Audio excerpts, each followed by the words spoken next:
Yeah. Wake up with coffee and sports. Sunrise glow, listen coast to coast. A flow like you know. Offensively, who made them? Oh, Patrick Mahomes. Sideline to sideline with plays to show. This network's got the spark.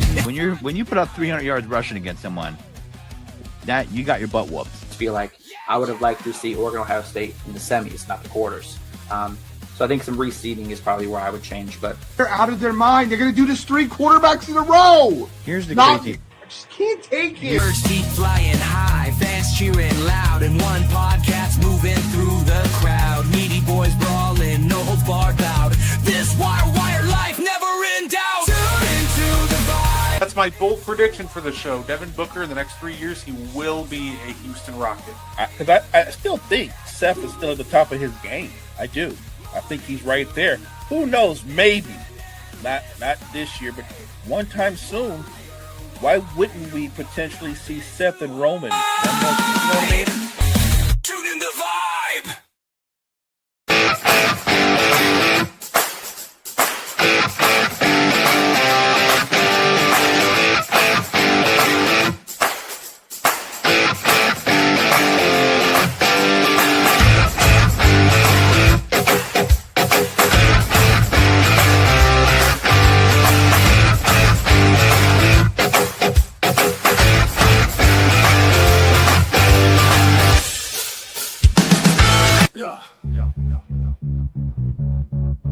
Guards on the mic tonight. News coming in left and right. Oh, better with the latest fight. Gene's got that insight tight. Champions rise and they fall. Wire to wire, got it all. Every move in every brawl. Tune in for the curtain call. Wrestling talk all night long. Catch the latest match and song. Ring the bell, let's get it on. Every story bright and strong. In the ring they clash and roar. New rivalries and so much more. Titles change and legends lore. Hey, what's poppin', y'all? It is your boy, Guardy3, and welcome to the Meaty Boys podcast. And now I'm joined by somebody who his favorite guy regained the United States Championship on Friday night on SmackDown. You know, everybody's got to love it. Ladies and gentlemen, my co-host, M.O. Betta. Yeah. How you doing, Mo? Yeah, that was painful. That was very painful. I did not appreciate that. That was hard to take. I can't believe he's getting another run. That's so hard to stomach. Like, God. But yes, he has regained the United States Championship.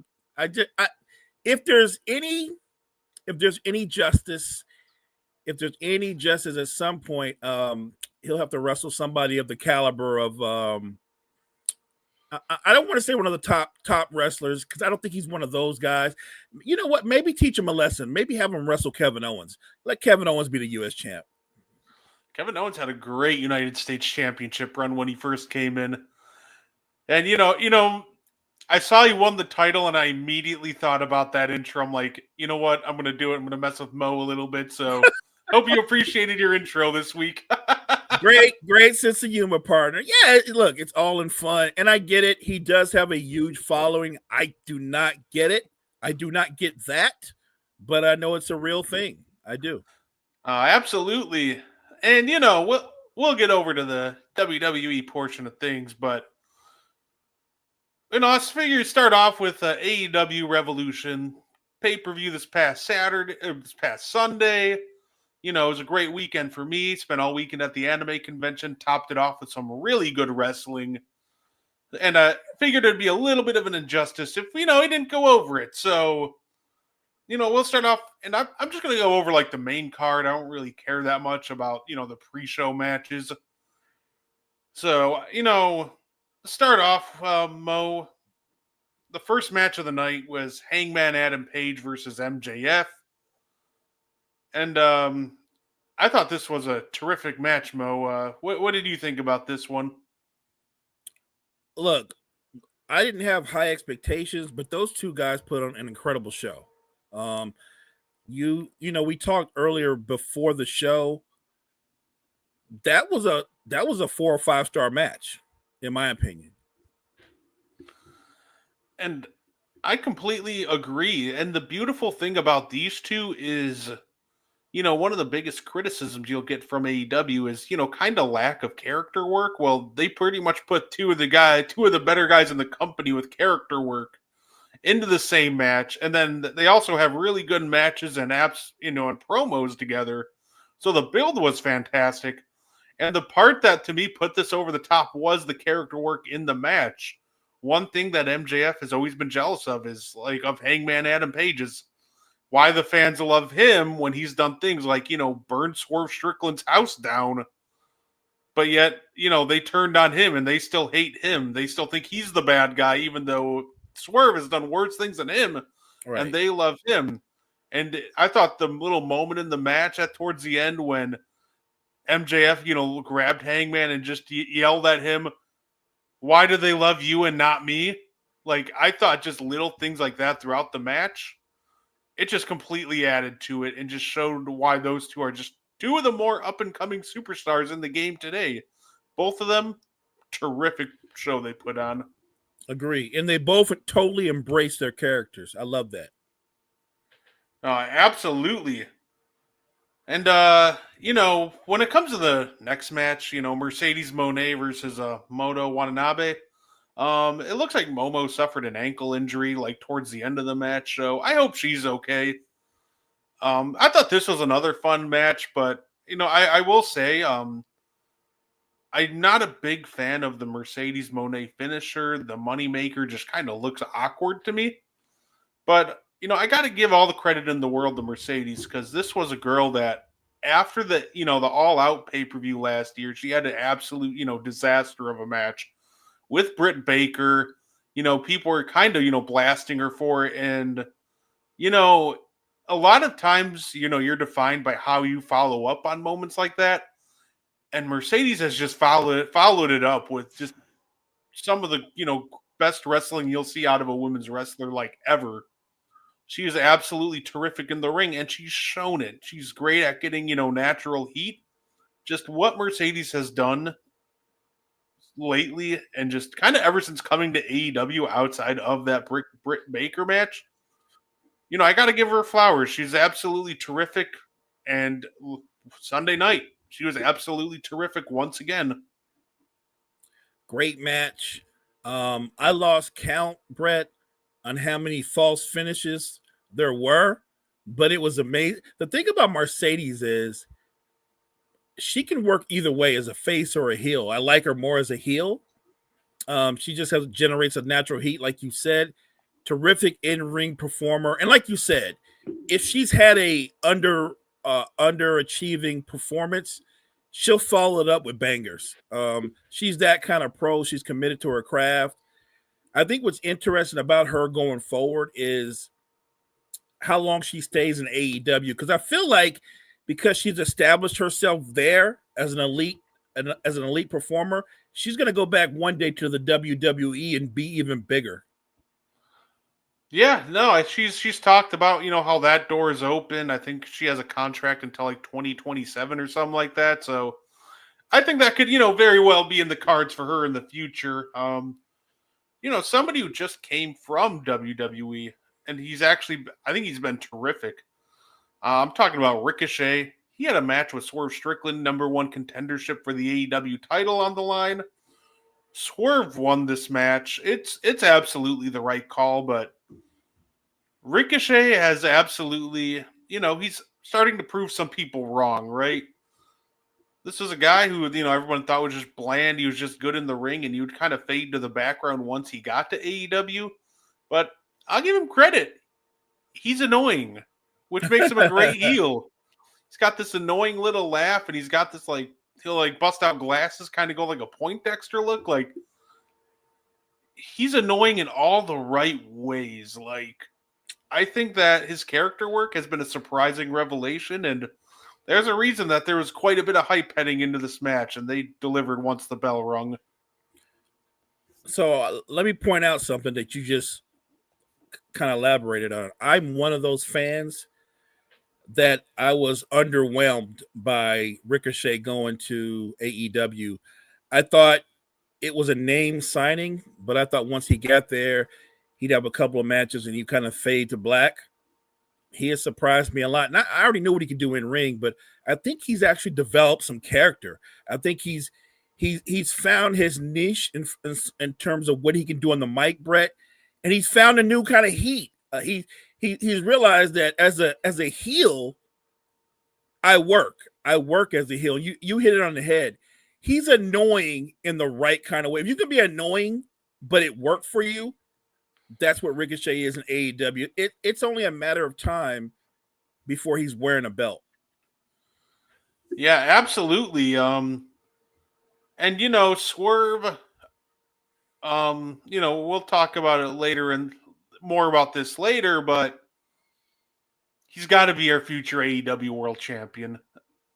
He obviously punched his ticket to the next title match. That's next pay-per-view. I think it's AEW Dynasty in April. I think Swerve has to win there. And I'll discuss more about that later when we get to the main event. The follow-up match to this one, though, Okada versus Brody King. I'll give credit to Brody King. He's another one of those big guys that can really just move very well. Anytime he's gotten the chance to be in a singles match like this, he always shows out. So this was a fun match. It was a great match. And it's almost scary to think that like this may have been one of the worst matches of the night. It's nothing to do with them being bad. It's just we're about to talk about maybe one of the greatest 3-match runs that we've ever seen just in a wrestling company in terms of just entertainment. But Okada versus Brody King, yeah, this was a fun one. Those two, they did really well together. Entertaining match. You pointed out Brody King is one of those big men who shouldn't move to be able to move the way he moves. That always impresses me when he can move with that kind of agility and speed with that size. He's just an entertaining performer. They put on a really good match. In real time, I'm thinking this is a great match, but I knew there were more matches behind this, and I thought, where will this rank? Will this raise the bar? I think it was a good match, but then when you think about what followed it, like you said, you could drop it down to maybe the worst match, and it wasn't a bad match. The last 3 matches, look, they were all worthy of being main events, in my opinion. Yeah, absolutely. This match almost felt like more of a showcase than an actual match. It felt like a glorified squash. The Hurt Syndicate, the Outrunners versus the Hurt Syndicate for the tag titles. The Outrunners got some offense in there, but I thought it was great when the Hurt Syndicate rolled to the outside of the ring. MVP had them lock in, and then they just pretty much obliterated them from that point on. Credit to them. They look like they're really enjoying themselves over in AEW, and the crowd loves them. Their theme song's over. We like to hurt people is getting chanted everywhere that they go. Right. So this almost feels like what the Hurt business should have been. We're finally getting it in AEW, and it feels like such a missed opportunity now. That's a great point. It's interesting for me because we all already know as fans the resume that Shelton Benjamin and Lashley step into the ring with in terms of being singles performers. I think it's unique that normally when you're a great tag team for a while, one performer breaks off and becomes a single star, right? That's how it usually works. It's weird because these are 2 veteran performers, and I think they went the opposite way. I think what they can be as tag team champions, I think they can go on a long run and actually elevate the tag team belts. No, I completely agree with that. And by the way, Mo, this is the start of that 3-match stretch I was referencing it to earlier. If you didn't get to watch AEW Revolution and you want to get into AEW, you can watch any of these following 3 matches, and it would be a great call. And this first one is an example of your classic matches don't need to go 20, 30 minutes. Sometimes you can pack enough action in 13 because it's exactly what Mariah May and Toni Storm did. They had a Hollywood ending match that was just absolutely brutal. It was physical, it was violent, but to me, what made this match beautiful was it wasn't senseless violence. Everything that they did, for the most part, tied back into the story that they've been telling all the way since Mariah May turned on Toni Storm by busting her open with that heel that was used to, help put the match away. So to me, this was violent in the best way, where yes, it might have been a little over the top to some, but everything that they did tied into the story that was being told. So to me, these two ladies, and I said it before, I'll say it again, this should have been the main event. Like, I think, Toni Storm posing in front of The End, Titantron would have been a perfect way to go off the air. This was a phenomenal match. I thought those two ladies left everything out there. The match started off outside. I mean, they went right away going at each other, no hesitation. And it was so intense. It was so entertaining. And you're right. It was one of those matches that it could have lasted longer, but I think it lasted the right amount of time. I got everything I wanted out of it. Every false finish, every brutal move. I mean, Toni Storm buried Mariah May one time, and I thought, she's done. It's over. And Mariah May showed her resiliency and kicked out. Their talent and their storytelling, more importantly, their character development between the two, the chemistry they have, I could watch them go at it over and over again. That's how entertaining they are when they're in the ring together. It genuinely, a match is going to be wild when you're just saying, what the F, a minute into the match. Right. And the match pretty much starts out with Toni Storm delivering a choke bomb off the stage to Mariah May. I'm like that's what we reserved for the end. This is how we're starting this off. And then it still went another 12 minutes after that. I'm like, this is nutty. And then I thought this was a great adjustment too, because we did go from just more violent to a more technically and physically appeasing match to Keshta versus Kenny Omega for the Continental title. Sorry, for the International title. Mix the two up for a second. Kenny Omega, you can put in the ring with a broom, and he's going to put on a 5-star match with it. Now, obviously, he's come back from a diverticulitis, and all that's done is made him even better. Because now, he's got a great story to tell, and guess what? He can scare everybody till the day he retires by just selling the crap out of his stomach. And that's what he did. He made Takeshita look like an absolute animal. In fact, you can say that Takeshita almost looked like he outclassed Kenny Omega. But Kenny Omega kind of just, had to use, high ring IQ to kind of sneak out a victory in the end. I thought this was a fantastic match. It was a great change of pace from what we just saw with Toni Storm and Mariah May. And these two just have excellent chemistry. Excellent chemistry. Clearly, both guys came into the ring with a strategy, a game plan. I thought Kenny Omega oftentimes throughout the match was in survival mode. But like you said, to me, Kenny Omega is AEW's version of Seth Rollins. And I'm not saying he's on Seth Rollins' level, but he's kind of their version of Seth Rollins, that put him in the ring with anybody and it's going to be an entertaining match.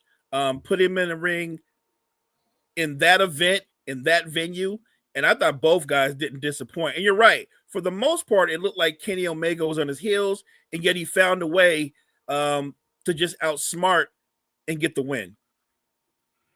Kenny Omega's one guy that if he actually went to WWE, I think he would go above just your regular superstar. I think he would be he'd be in a weird spot where I don't think I can go all the way and say he'd be on a Roman Reigns level, because that's very mainstream. But I think, he would be just as good, if not better, than someone like Seth Rollins. That's just how good Kenny Omega is.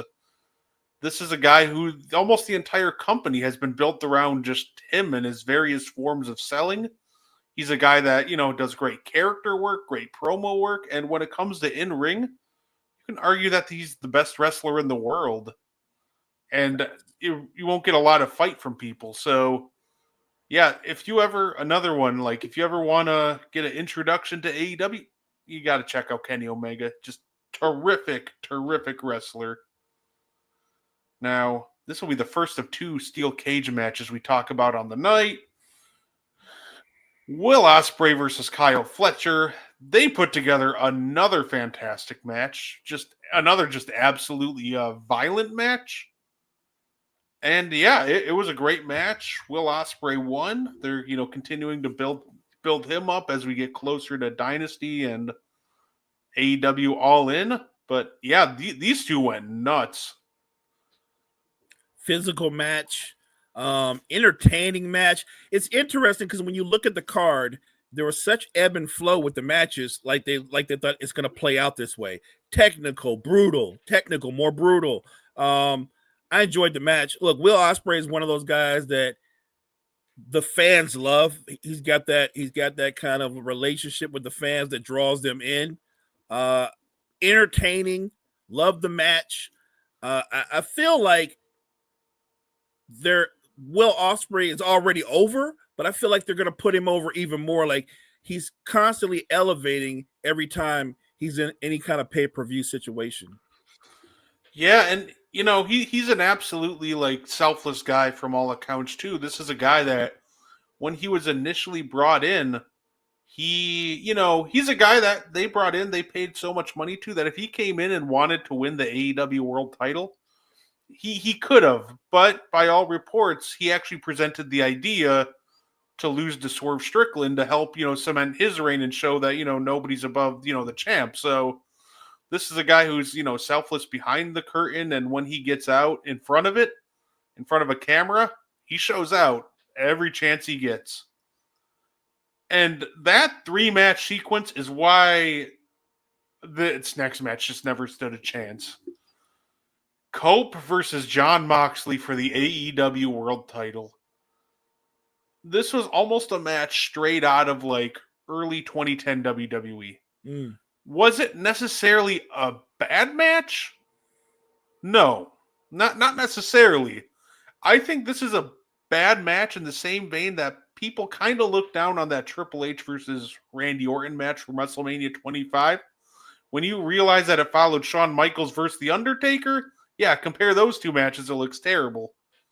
I don't think these 2 necessarily had as bad of a match as people maybe made it out to be. But when you have to follow 3 matches that were all legitimately could be 5-star classics, yeah, that's just an impossible hill to really climb. Now, granted, what they did with the briefcase and Christian to me was kind of just stupid. I didn't like that. I didn't like the ending. I thought that ending was pretty bad.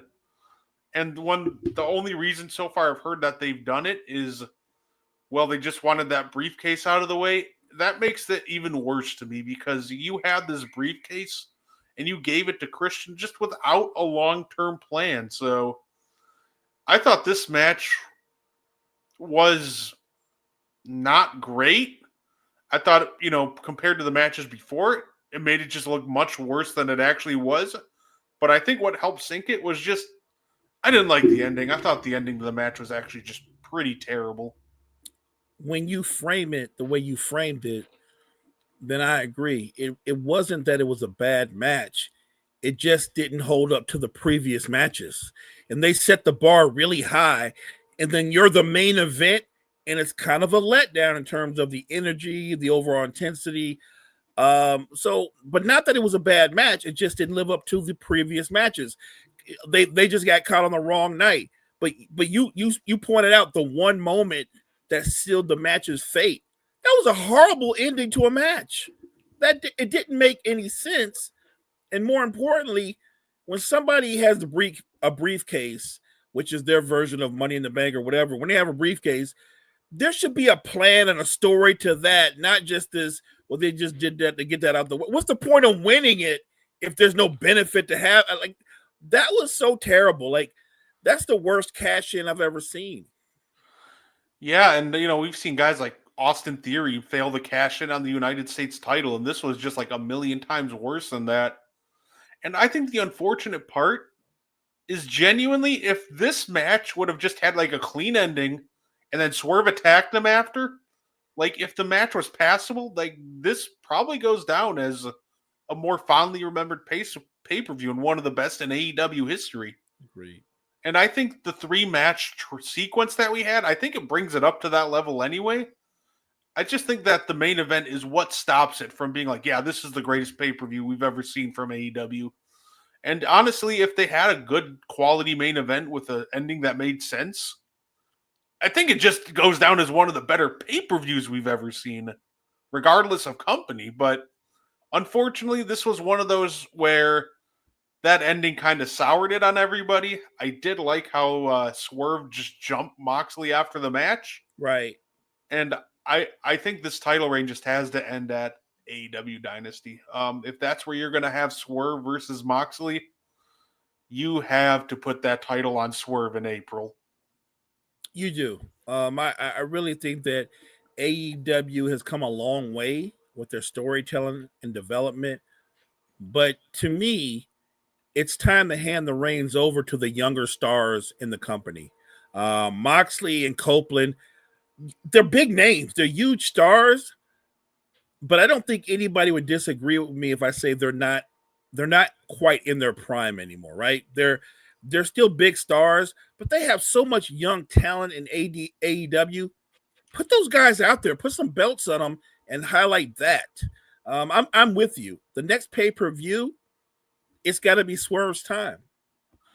Yeah, it's funny. The pay-per-view almost perfectly represented what's kind of going wrong with AEW right now, where I think overall the product has actually been fantastic. Actually, I think it's been great. Like, they've had a lot of great stories, but the problem is the one bad angle that they've had just happens to be the main event scene, and that's what everybody's going to see. So I think if they get the title to Swerve and start getting some more compelling stories, I think the narrative around AEW kind of flips really quickly. Agreed. By the way, I know this is a wrestling show, but just real quick, NFL breaking news: Joey Bosa is going to the Buffalo Bills. 1 year, $12.5 million. Just wanted to throw that out there. Nice. But speaking of cage matches, Mo, we went from pretty much one to the other. We went from Ospreay and Fletcher to Monday Night Raw. So I kind of wanted to talk some Monday Night Raw. And this is once again where I think that the only right place to start with Monday Night Raw is the end, because that's where the moment everybody talked about happened. Cage match, CM Punk, Seth Rollins. They absolutely tore the house down, and Seth Rollins wins because Roman Reigns returns and drags him out of the ring and beats up everybody and leaves. I thought this was perfectly done. Mo, I would love to hear your take on just kind of the cage match and the return of Roman Reigns.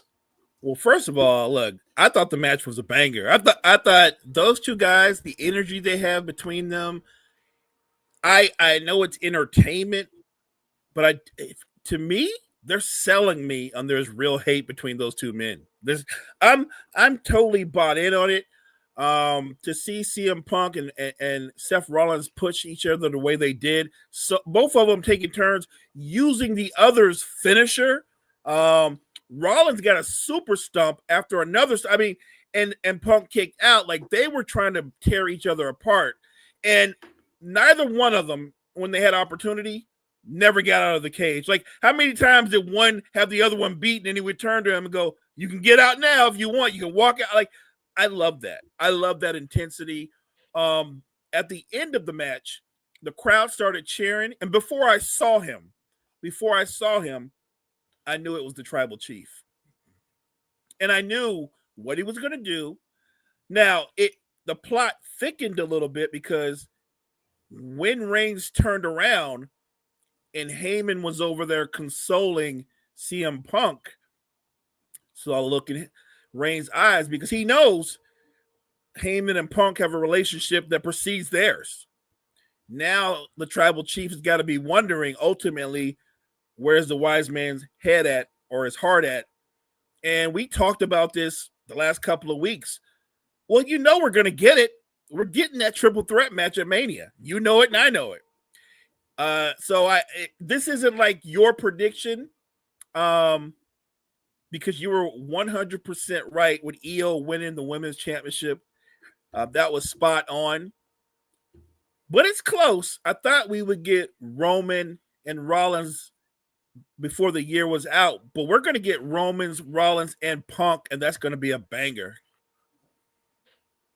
I completely agree. I will still stand my ground and say it shouldn't main event night one. I know there's going to be talk of that, and I immediately disagree. I think that match could very well have one of the best stories going into WrestleMania, because it's one of those beautiful multi-layered stories that just makes sense. Like, Roman's mad at Punk because he, tossed him out. Now Punk's going to be mad at Roman for the cage. They all have history dating back to when they were bodyguards for CM Punk when they were in the Shield. Like, this is such a beautiful multi-layered story that, you know what? At first I was a little skeptical, but I'm here for it. It's going to be a great match. And I thought everything was so well done with just the match and then the return in general. We figured that it would be a Roman Reigns return in Madison Square Garden. We got just that.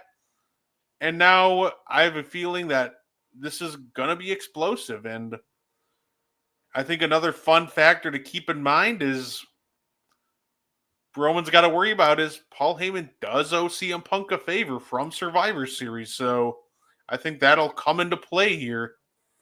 And Paul Heyman, 9 times out of 10, delivers when he owes a favor.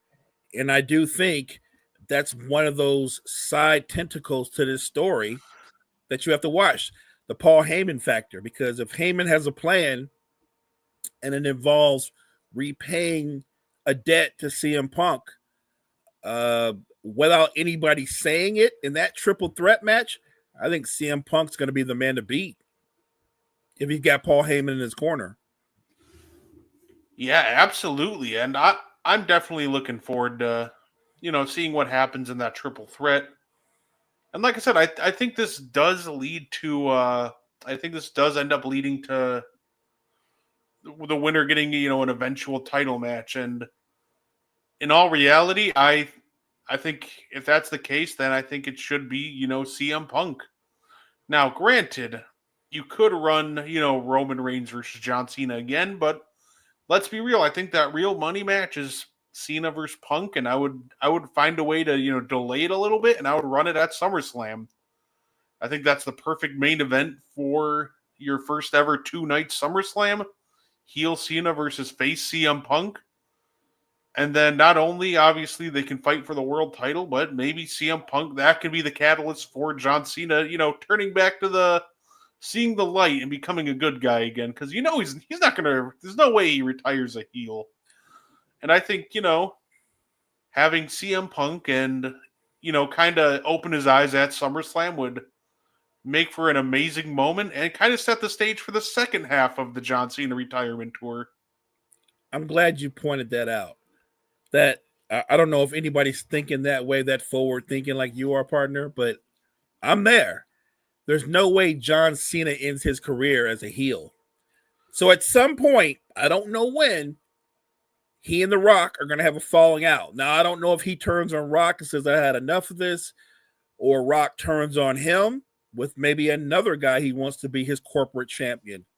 Who's to say that Rock's plan ends at Mania? How do I know that Rock doesn't make a deal with CM Punk and Heyman and he becomes his corporate champion and Rock turns on Cena? Like, ultimately, when you're the authority, you're only loyal to the authority. Yeah, and it's funny. I was actually watching some, they have the whole WWE TNA partnership thing. It's so funny because I almost think a really fun blueprint to follow for that would be. Now, granted, this guy didn't have a lot of highlights in TNA, which the name I'm talking about is Hulk Hogan. But there was one magical night for Hulk Hogan in TNA, and that was Bound for Glory 2011. He was the bad guy. He was facing a babyface Sting, and they were fighting for control of TNA. Hulk Hogan had taken it from Dixie Carter. Sting wins the match. Hulk Hogan's, faction comes in to beat him down. Sting crawls over to him, starts, grabbing on his clothes and says, "Help me, Hulk, help me, Hulk." And the crowd starts going nuts because, they feel the buildup. They know it's coming. And Hulk starts playing to the crowd, like looking around. And, he saves, Sting from the Immortal faction and turns babyface in the process. And I could see not them copying it to the, perfect 10, but I could see it being something like that too, where The Rock, by the time they have a couple guys, they have a whole faction, they come in after the match, they're beating up CM Punk. John Cena has like an identity crisis, and maybe The Rock says, "Hey, go finish the job on Punk," and then with the AA, and maybe that's when he turns on The Rock. I like that. I think the way you're looking at this, how it's going to play out, it'll be something like that. Maybe not identical, but something like that. The Rock's going to want to take out somebody that's an opponent to the corporation or the corporate champion, however you want to look at it. And at some point, Cena's going to say, "No, you're crossing a line. I'm not going to do that. This is where I say no." And Rock's going to be, "What do you mean? You work for me," or whatever, something to that point. And he's probably going to deck Rock and go over there and help whoever it may be. And it's when he has that turn and he becomes John Cena. I can see all of that. I'm excited for it because I think, like Roman Reigns said right before WrestleMania, we're closer to the beginning than the end. I feel the same way with the John Cena heel turn. Like, I know this is Cena's last go around, but I think he's going to get everything out of this because you're going to get to see both sides of John Cena. You're going to see heel John Cena, and then in the end, fans are going to kind of get what they want. Like, John Cena's back to being John Cena, and then he walks off into the sunlight. And you know what? Yeah, I know the rumors are going to pick up for WrestleMania 41, though, because, to stir the pot a little bit, a certain Texas Rattlesnake said he will be in Vegas the weekend of WrestleMania 41. Now, I still think Cena has to win, even if Stone Cold comes to help out Cody. But yeah, I think that will be a fun twist. That was the move that we thought we were getting last year with Stone Cold coming out to take out The Rock. Maybe we get it this year. Like I said, at the end of the day, I would prefer Cena wins number 17 at Mania. But I would definitely love to see Stone Cold or swerve the crowd. Stone Cold comes out and stuns Cody and goes home. Right. Even blow your mind more. Look, I think you're right.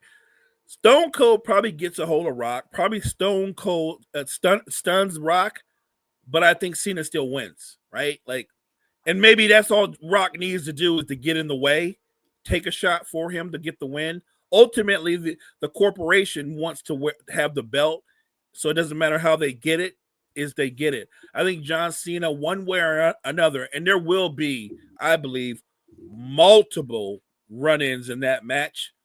When it's all said and done, John Cena, I think, is going to be world champ. Yeah, no, absolutely. And I know there's some, debate going around, Mo. So, you know what? I'm going to ask you, you're booking night one of WrestleMania 41. You get to pick the main event match. Do you? That's tough. Go ahead. I know, to me, I know my answer. I'm curious what yours would be. Now, obviously, the main three contestants, the triple threat between Roman, Seth, and Punk, which we already said shouldn't be the main event, which would leave two options. Are you putting Jay and Gunther in the main event, or Bianca, Io, and Rhea in the main event? That's my main event. Bianca, Io, and Rhea. That's got to be right. Like, the electricity between those three women. We're talking about three of the best. Like, in that match, they're probably going to set a record for false finishes. Like, every time we're going to be like, "Oh, she got her." We're going to see that over and over again.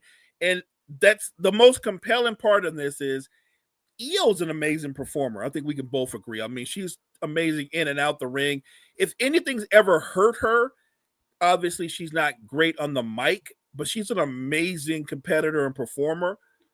But I do think one way or another, what we're going to get in that match, aside from an amazing match that's more than worthy of being a main event, we're going to get a heel turn and I don't know who it's going to be. I really don't. I think when you're talking about wearing the belt and winning it all, it changes people. And I don't know if it's going to be Bianca. I know she's going to enter as a face. I don't know if she leaves as a face or Rhea. One of those two women are going to have a heel turn. Yeah, and I think Bianca would be fun. Like, I'm just imagining, right? Like, and I know I kind of think at this point they're going to keep Bianca face, but I think it would be fun. Like, if, Naomi comes out to help, then Jade comes out, after Naomi, and then Right. all of a sudden Bianca levels Jade with the KOD, and it turns out they were in cahoots the whole time.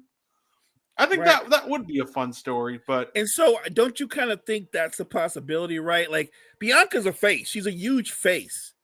But for the storyline of her, Naomi, and Jade, it kind of makes sense that she would turn heel. Because her and Jade can't go against each other as faces. It won't work. And Naomi's already established herself as a new heel, which, by the way, I think she's going to be great at. It only works if we find out later on that all along Bianca was just play acting and she was in on it, right? yeah, no, I think it's going to be a lot of fun. I feel like I want to think it. I think a Bianca heel turn will happen eventually. I think they'll hold off on it for a little bit. But yeah, I could see it. Rhea, I'm disappointed with, what they did with Rhea's character on Monday, actually.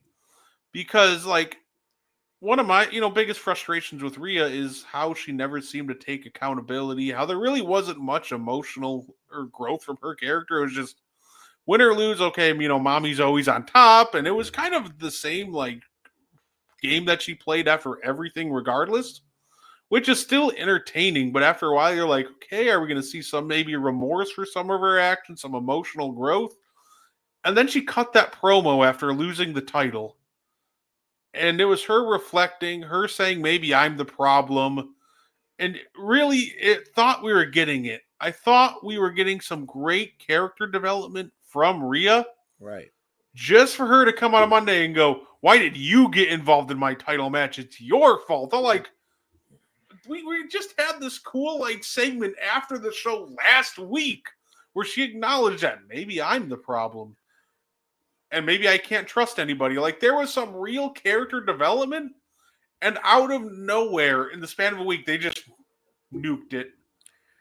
I feel like creative Triple H and company were going one way, and they thought about it and go, let's retract. Let's go another way. Let's go with another strategy. Because that post match interview where Rhea was being vulnerable. And she was talking about, I guess you just don't have friends. You can't trust anybody. Maybe it's me because I did interfere in Eel's match. I did cost her. I thought Bianca and I were friends, but maybe I messed that up too. Like that was going kind of deep, right? And I thought this is interesting. And then, like you said, the way she came out on Raw is like, why were you at my match? There's no reason to look. We've seen this a million times in wrestling. It's not unique for the number one contender to go out there and see who they're going to wrestle, right? That's been done over and over again. It makes for an interesting three-way when they make it official. They haven't made it official yet, but they will, because I don't know which way Rhea goes. You brought up a great point. I'm not sure what they're going to do with her character, and it seems like it's more likely, if you were a betting person, that Rhea would be the one that's going to turn heel. That mommy's going to stop being nice and believe that she didn't have any friends. She said she felt isolated. I remember that in the interview. And so maybe you get to see an even meaner, a more vicious version of Rhea Ripley making another title run. Again, all of this is just guessing, because Triple H and creative, as of late, they've done a really good job of keeping us guessing. Yeah, and I hope so, because I really liked the direction last week, and now it just feels like they've backtracked for really no good reason. So I'm hoping that that's the case, that we're gonna get a more vicious Rhea, maybe a heel Rhea, just a little bit of a character tweak. And speaking of heels, heel John Cena's in the building next week. They're promoting him and Cody are in the same building. Well, I'm going to give you my idea on how I would handle this, because I think there's a fantastic idea that would generate a lot of heat. What if you start out the segment to troll everybody by having John Cena appear just like The Rock did all those years via satellite? Right. I almost think that's the perfect way to do it. And if you don't want to lie to the fans because he's technically not in the building or whatever, like, I think you could still have him while, he's distracted by the Titantron, maybe sneaks up on him and hits him with the AA. But I think there's a unique opportunity to get, a lot of heat. And I think a lot of people would be so mad and get so riled up if he simply just appeared live via satellite. And I think that WWE should consider doing that, because that just seems like a great thing to do next week. Partner, I think you should be a fortune teller, because I'm betting that's exactly what happens. Let's not forget that John Cena has another career outside of the WWE, and he was on location for a film that he's in right now, I think in Istanbul. I find it highly unlikely that he makes the flight back from Istanbul for a one-nighter for Raw. I think what you said is much more likely, and it becomes a great tease, and it kind of enrages the fans, because there's going to be this huge buildup, and it enrages Cody, because Cody will come out first, and Cody will go, "Where are you, Cena? Get your you-know-what out of here. I want to see you." And then Cena pops up on the Jumbotron. He's like, "Cody," you know what I mean? Like, that's great theater. So I hope your prediction is spot on, because I think you're right. And I know exactly what John Cena. I feel like I know what Cena's starting off with. He's going to steal Cody Rhodes' catchphrase. I feel like the first words out of Cena's mouth are going to be, "So, what do you want to talk about?" Just to taunt Cody even more. See, when you're the heel, you have more to work with, right? When you're the face, you're kind of on your heel, reacting to the heel. When you're the heel, everything's on the table. Even new theme music is on the table. So I think it's really interesting. Like I said, if Cena embraces the heel role, he's going to have an amazing run, all the way up till he turns back into a face. But I think if he becomes a heel and he embraces it, he already has natural heat, because he's a great wrestler. But as a heel, if they learn to love him and hate him at the same time, the way they did Hollywood Hogan all those years ago, that is going to be great for business. And one thing you can say about John Cena, he has been a complete committed company man from day one, ever since he's been a part of WWE. And I honestly, that feels like the scary part with this whole thing with John Cena, because John Cena, when he's restricting himself to like a PG, kind of never give up, like good guy, cookie cutter, doesn't want to go too far, he's still obliterating people on a microphone. He's still one of the greatest of all time on the microphone. A heel John Cena that just doesn't care and doesn't restrict himself or limit himself, I don't expect him to go like horribly like nuts, but at the same time, like, the possibilities of him just kind of doing and saying whatever he wants, that's absolutely just, this sounds amazing. Like, him and Cody, these promo battles over the leading up to WrestleMania, it's going to be must-see TV. I think John Cena is going to do everything in his power to get under Cody's skin, which means bringing up Dusty Rhodes, bringing up Cody's brother, obviously, aka Goldust. Like, I think everything's on when you're the heel, you can be as ugly as you want to be, and it captivates crowds in different way, and it evokes emotion. I think heel John Cena, I know people have debated if his heel turn is the greatest. I still have a second, But I don't think it's crazy when someone says it's number one. I don't think that's crazy. But the great thing about Hogan, and this is one of the few things I give Hogan credit for, is when he became Hollywood Hogan, completely sold into it, completely bought into it. And you learn to hate the dude because he just got away with all kind of stuff.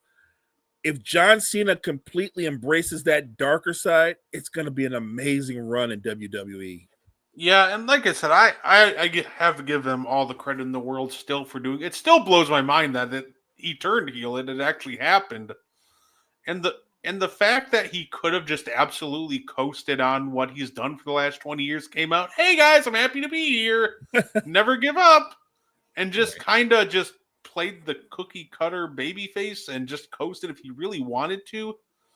And just still went all in on just making this the most exciting retirement tour he possibly could have. You know, all the credit in the world to John. I think it just shows how much he truly cares about the fans because he's making sure everybody gets what they want. You know, we already got, some of the never give up Cena. We're going to get heel Cena. And now we're, before it ends, we're going to get back to the never give up. You can't see me kissing babies. Good guy, John Cena. So yes. Think about what the fans are going through right now. He won Elimination Chamber outright. He won it. So that was face Cena winning Elimination Chamber. He got to be two people in one night. He was never give up hustle Cena. And then by the end of the night, he was dark heel Cena. That was amazing. Look, I don't care what anybody says. I think the Hogan turn was bigger, but again, I'll keep saying this forever. The way the Cena heel was executed was perfection.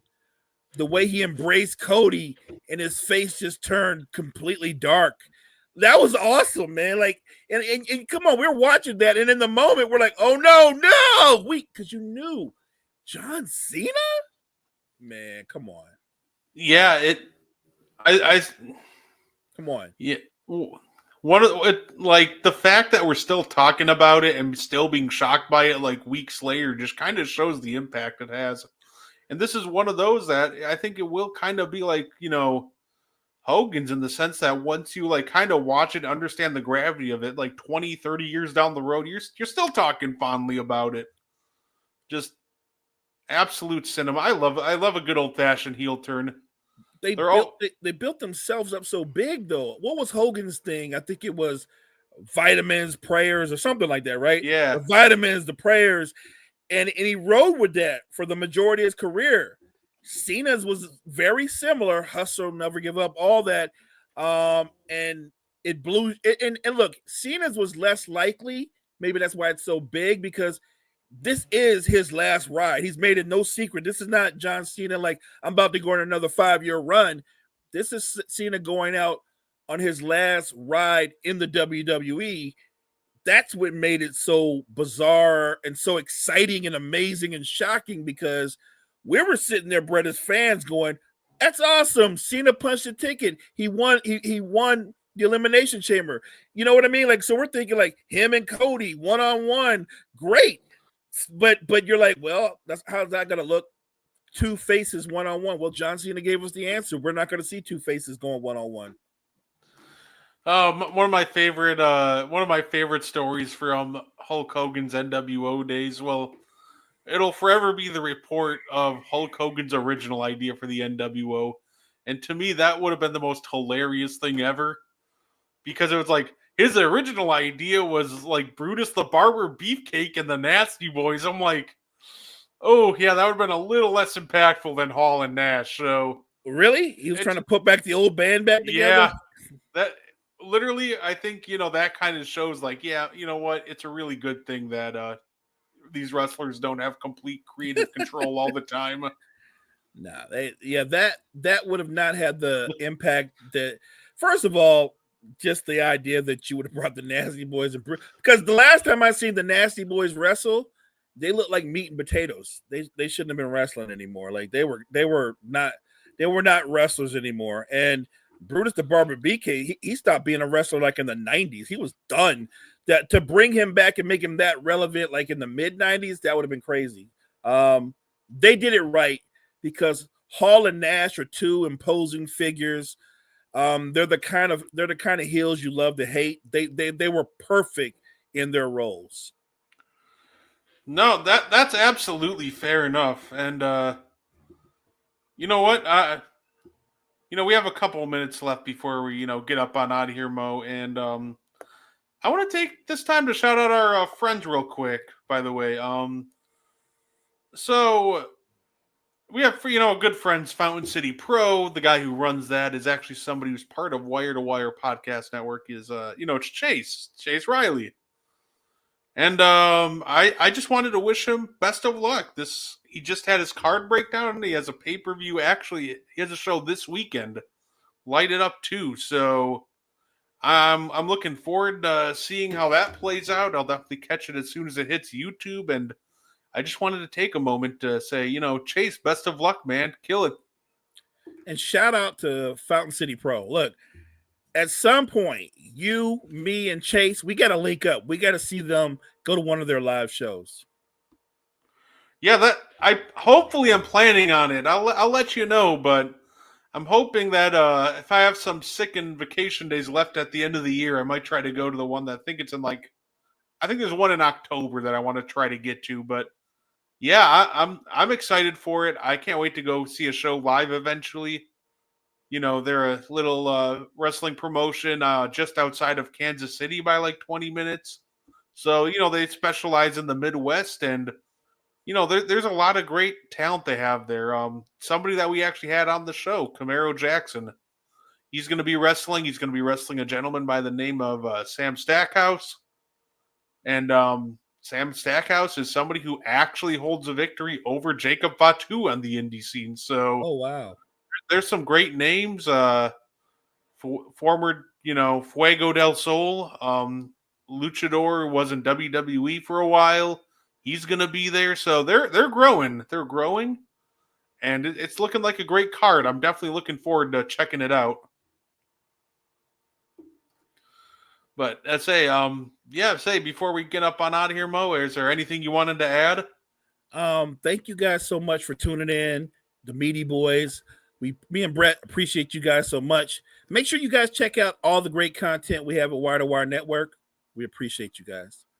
Yeah, and you can also Wire to Wire Network. We're hosting a March Madness tournament. $20 to enter. Fill out a bracket with the grand prize of $1,000. So definitely look into that. Check that out. And then of course, you can catch Mo on the morning show Wednesday morning, Thursday morning, and Thursday night. You can catch me and Mo again. And one podcast watch along. It's actually a rivalry game. My Bucks versus his Lakers. So that'll be a fun one to watch. And of course, you can catch us finishing up our double-double Friday morning on the morning show. With that being said, thank you guys for tuning in. We hope you enjoyed the show tonight, and I hope you all have a great rest of your day.